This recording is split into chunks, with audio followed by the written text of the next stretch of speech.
Hi, my name is China Fox, and this is my how-to speech for my public speaking class at Lebec Community College. So there are many different things that you can teach someone to do, and there are things that we may have already learned in the past, but we might need a refresher on. And one thing that I feel falls into this category that we can use in everyday life is knowing how to use percentages.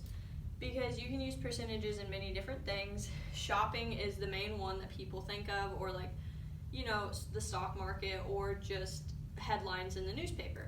So I wanted to do my how-to speech over how to use percentages in everyday life in just a very simple, basic baseline kind of way. So for the next few minutes, I want to teach you or even refresh your memory on how to use this to your advantage.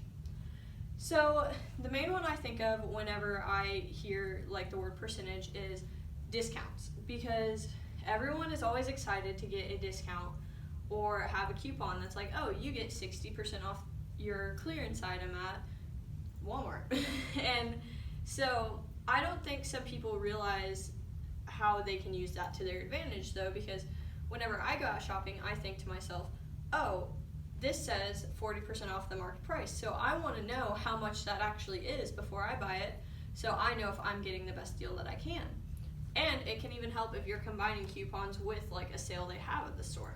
So for this example, say you're out shopping and there's an item that you want that's $78 and you have a coupon that's for 40% off.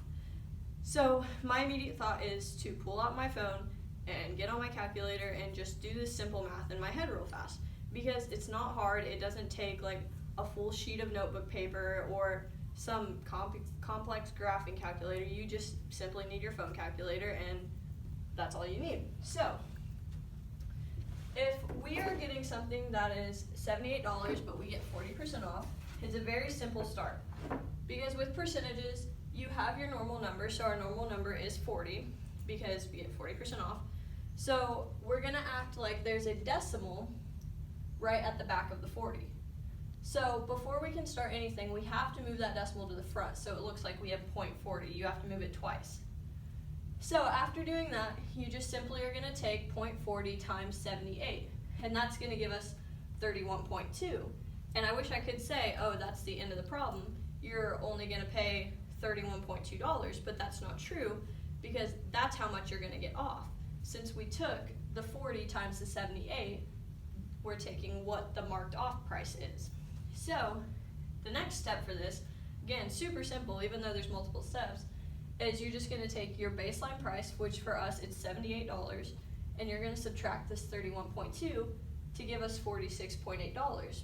So whenever you do this math, you come to the conclusion, oh, this was $78, but with 40% off, I'm going to only pay $46.80, which is not a bad deal at all. And you might think, oh, this is such a lengthy process, why do I need to do this when I go out? And I'm not saying that it's something you need to do when you go out, but I feel that it's very beneficial to someone. And even if you don't want to do it in the full process way, there's always the alternative version where you take the leftover percentage that you will pay. So if we get 40% off, that means we still have to pay 60% of the item. So you can almost do the same exact process with the 60. So you're just going to move your decimal from the back of the 60 to the front again twice to get 0.60, and when you multiply that by 78, you get 46.8, which is what you're going to pay. And so I've found this to be very useful whenever I go out, so I like to use it a lot, and I feel like it's a very basic skill that people should know how to do. And you can do the same thing with if there's an increase or a markup in something. So you might see a headline that says, oh, there's a 30% markup in the price of milk. And you might be thinking, wow, milk is something that I buy often because it's something that I use most days in my house, So you can do the math to see what this markup is, how much it's going to increase the price of milk. So if the average price of a gallon of milk is $3.27 and it's going up by 30%, it's the same exact process, but this time we're going to add instead of subtract later on. So again, moving the imaginary decimal from the back of the 30 to the front to give us 0.30, you just take that 0.30 times your original price, 3.27, and you're going to get 0.98. So now we know that 30% of 327 is 98 cents.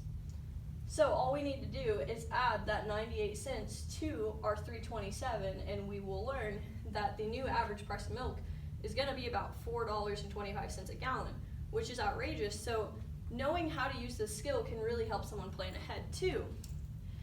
And obviously you don't have to just use it in this kind of scenario. Like maybe you want to know what kind of increase in the amount of hours you're getting. So you want to know like what percentage it's going to increase by. Or again, if there's a headline and it's like, oh, the ice caps are melting by 40, they're melting 40% faster than they were prior to today's date, then you can do that math and figure these things out for yourself without just looking at a number and wondering what it means. But all in all, I think percentages are a very helpful thing in everyday life, and I do think that it is something that people should know how to do, and that's why I wanted to kind of give a little refresher how-to base for using percentages in everyday life.